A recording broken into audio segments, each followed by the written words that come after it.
বাংলাদেশ থেকে আমরা বারবার বলেছি $100 বিলিয়ন উপরে পাচার হয়েছে।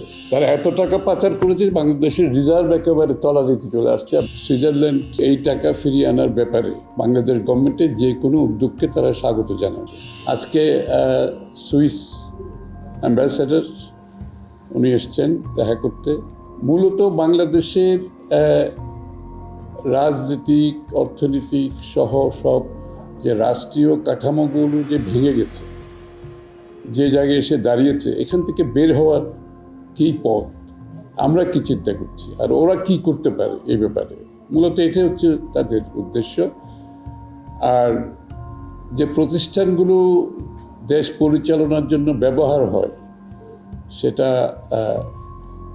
সাংবিধানিক প্রতিষ্ঠান কিংবা সংবিধানের বাইরে যে প্রতিষ্ঠানগুলো আছে এগুলো যে একেবারে ভেঙে গেছে এবং একটি খুব খারাপ অবস্থায় আছে, এগুলোকে আমরা রেস্টোর কীভাবে করতে পারি সেখানে আমরা আলোচনা করেছি যে প্রত্যেকটি ইনস্টিটিউশন যেগুলো আর্থিক খাত বলেন, রাজনৈতিক বলেন, নির্বাচনী কর্মকাণ্ডের সাথে জড়িত সংশ্লিষ্ট যে প্রতিষ্ঠানগুলো আছে এগুলোর রিকভারি কীভাবে করা যায় এবং এগুলোর ক্যাপাসিটি বিল্ডিং কীভাবে করা যায়। প্রথমে এগুলোকে তো রেস্টোর করতে হবে, এগুলোকে ট্র্যাকে আনতে হবে, তারপর আনার পরে এগুলোকে আপনি কিভাবে কার্যকর একটা অবস্থানে নিয়ে যাওয়া যায়।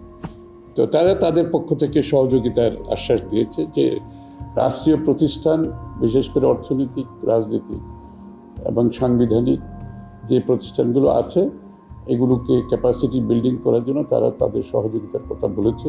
বাংলাদেশের ভবিষ্যতে যে রাজনীতি এবং গণতন্ত্র ফিরিয়ে আনার ব্যাপারে, গণতন্ত্রকে সঠিক অর্ডারে ফিরিয়ে আনার জন্য যে কাজগুলো করা দরকার, যে প্রতিষ্ঠানগুলোকে দরকার, সেগুলোর উপর আলোচনা হয়েছে। সেখানে তারা সহযোগিতার আশ্বাস দিয়েছে।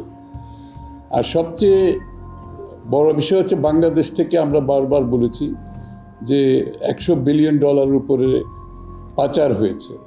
তো বাংলাদেশের আজকে অর্থনৈতিক অবস্থা, যেখানে রিজার্ভের অবস্থা কোথায় দাঁড়িয়েছে আমরা সবাই জানি, একটা কঠিন অবস্থার মধ্যে দেশ পার করছে। তারা এত টাকা পাচার করেছে বাংলাদেশের রিজার্ভ একেবারে তলানিতে চলে আসছে এবং আমাদের দৈনন্দিন জীবনে প্রত্যেকটি নাগরিক কিন্তু এটার এফেক্ট ফিল করতেছে, এরকম একটা অবস্থায় চলে গেছে। তো সেক্ষেত্রে আমরা যে টাকা পাচার হয়েছে টাকাগুলো ফিরিয়ে আনার ব্যাপারে আলোচনা হয়েছে এবং সুইজারল্যান্ড গভর্নমেন্টের পক্ষ থেকে তারা বলেছে তাদের অবস্থান আগের মতোই আছে, যে এই টাকা ফিরিয়ে আনার ব্যাপারে বাংলাদেশ গভর্নমেন্টের যে কোনো উদ্যোগকে তারা স্বাগত জানাবে এবং তারা সহযোগিতা দেবে। এটা হচ্ছে একটা ভালো খবর, কারণ আমাদের এই টাকাগুলো তো ফিরিয়ে আনতে হবে। বাংলাদেশের এত সম্পদ লুণ্ঠন হয়েছে, এত সম্পদ বাইরে গেছে, যে এগুলোর আমরা যদি ফিরিয়ে আনতে না পারি এই অর্থনীতিকে রিকভার করা খুবই কঠিন হয়ে যাবে। সুতরাং এই দিকটা আমি মনে করি একটা তাদের সহযোগিতার যে একটা আশ্বাস আমরা পেয়েছি, তারা নিশ্চিতভাবে এখানে আমাদের সহযোগিতা করবে। গত 16-17 বছর ধরে একটা কথাই প্রতিনিয়ত বলেছি, বাংলাদেশের জনগণের মালিকানা ফিরিয়ে দিতে হবে। অর্থাৎ বাংলাদেশের জনগণ সিদ্ধান্ত নেবে দেশ পরিচালনার ক্ষেত্রে তাদের নির্বাচিত প্রতিনিধির মাধ্যমে, যারা তাদের কাছে জবাবদিহি থাকবে। এটাই তো গণতন্ত্রের মূল মন্ত্র। সুতরাং সেই জায়গাটাতে তো কোনো দ্বিমত থাকার কোনো সুযোগ নাই এবং আমরা সরকারকে আমরা বারবার বলেছি এটা একটা ইন্টেরিয়াম সরকার যারা এই কাজগুলো করবে এবং আমরা তাদেরকে কোনো সময়সীমা বেঁধে দিই না, বলতে যৌক্তিক সময়ের মধ্যে।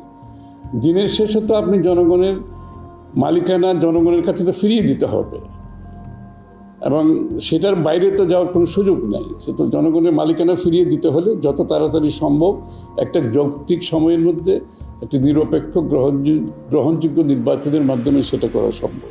তো সেটা সকলে প্রত্যাশা করে। আমি নিশ্চিত যারা আজকে অন্তর্বর্তীকালীন সরকার আছে তারাও কিন্তু সেই কথা বিশ্বাস করে। এখানে আমাদের সাথে তাদের কোনো দ্বিমত নেই এবং আমরা এই অন্তর্বর্তীকালীন সরকারকে সার্বিক সহযোগিতা দিয়ে যাচ্ছি এবং দিয়ে যাব। তা না হলে তো এই কাজগুলো করা সম্ভব হবে না। সকলের সহযোগিতায় ঐক্যবদ্ধ বাংলাদেশ যে একটা স্বৈরাচারের পতন ঘটিয়েছে, একটা প্রত্যাশা নিয়ে, একটা আকাঙ্ক্ষা নিয়ে, সেই আকাঙ্ক্ষা পূরণে আমরা সকলে একসাথে কাজ করতে হবে। সেটা আমরা করে যাচ্ছি এবং করে যাব।